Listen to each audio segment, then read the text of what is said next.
All right, 77 activity 4v3 plus one, possibly 4v4 plus one, the one being the goalkeeper. Depending on how hard, challenging, or easy you would like to make this activity, you can certainly alter the numbers you have on each side. Um, we're coaching the blue team as usual. In this case, we're going down.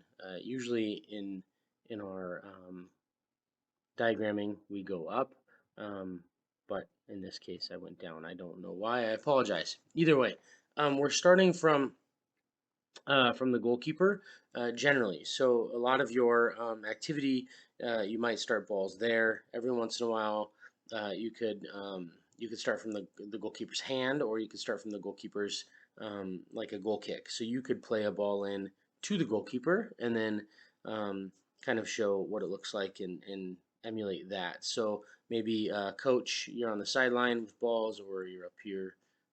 Play a ball into that goalkeeper. You could throw it to the goalkeeper. You could pass it to the goalkeeper, have them pick it up, or play it with their feet.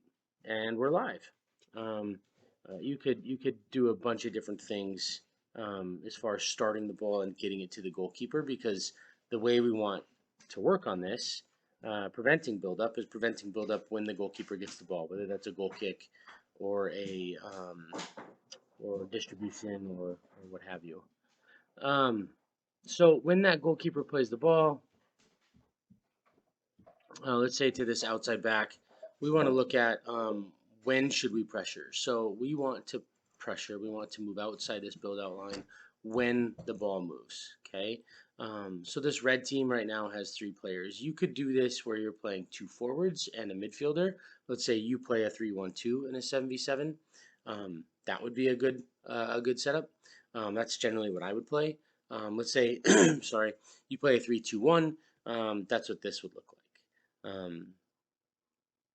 And that's kind of I suppose the problem with the 3-2-1 here defensively is that the two are having to come out wide to mark a outside back. So when that goalkeeper plays the ball, what do we look like, and who goes where, and who's covering what? That's important to know. So when this ball goes there, where are we forcing that player? Um, are we forcing them down the line? Are we forcing them back central? Ultimately, that's going to be up to you and where you want to win the ball. Personally, I would force them back central, and I would make sure that this player is covered centrally here, and make sure that their only pass goes back to the goalkeeper. That would be ideal. Sorry. Um, that'd be ideal because that's where we want to win the ball, and it's closer to our goal. Okay. Um, if you push this player down the sideline, they're only going to get further up the field. That's pretty realistic.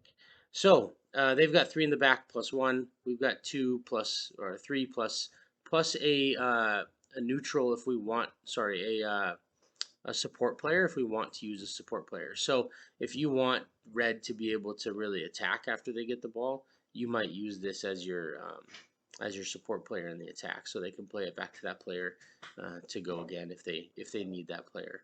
Otherwise, you're going to goal as quickly as you can.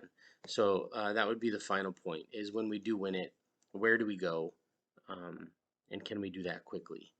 So that's the activity for blue. Their goal is to score here, get it across the half line, just like building out of the back. I'm not saying don't coach building out of the back, but the goal here is to coach um, preventing buildup. So how are we going to pressure? Where are we going to pressure? When are we going to pressure? Who's going to pressure? Who's going to help us? Who's going to support? All of those things are things that we're trying to look at here.